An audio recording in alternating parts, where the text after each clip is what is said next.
Yeah, sure, Micah, good evening. We're standing here on 24th Street, just west of Long Beach, where this crash happened. Take a look behind me. You can still see the tire marks from the vehicle as crews were pulling it out of the wreckage. Now, this all coming to a crashing end right above this wash. Now, the crash happened just a few miles north of here along Highway 39. Now, we do have aerial footage from Sky 5 overhead as rescue crews were on scene. The driver tells me she was hit by a truck, which caused her to jump the curb, slam into the fence, and dangle above the nearby wash for several minutes.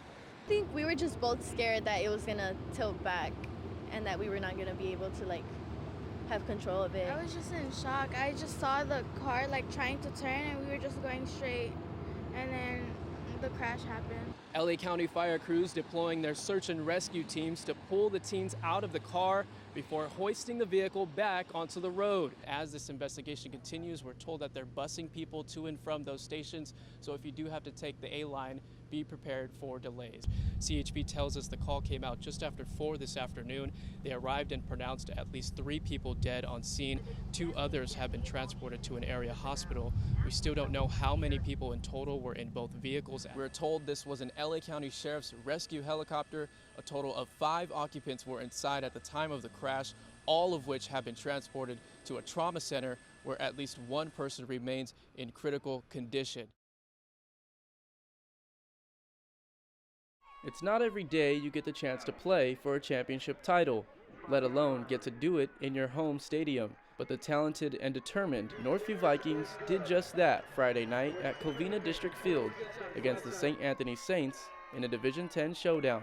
I'm from the class of 2009, so I just want to come out and support the football team tonight. Friends, families, and alumni all coming together under the lights to be a part of this special moment in school history. We've been following the Vikings forever, so it's a great accomplishment.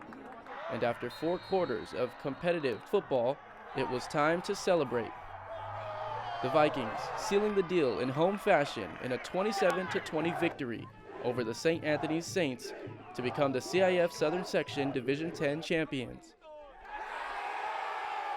We stayed together as a family. We went through a lot of ups and downs and a lot of heartbreaks, and I'm glad we stayed together and we got the championship. They stuck together. It was a hard season. They did everything. They believed in each other, and they never quit, and that's where we're at right now. Stop killing our future.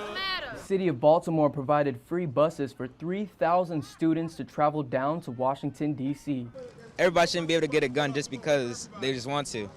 There needs to be more rules and make it harder to get a gun. We caught up with Baltimore Mayor Catherine Pugh as she arrived in D.C. Voices of urban youth need to be heard. No violence is acceptable. No one should die from gun violence in this country.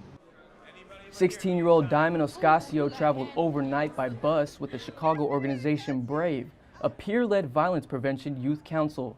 Diamond wants people to understand that in her community, gun violence is a part of their daily lives. My cousin passed away. His name was Frankie Gonzalez, and he was shot and killed due to being in a crossfire in his car.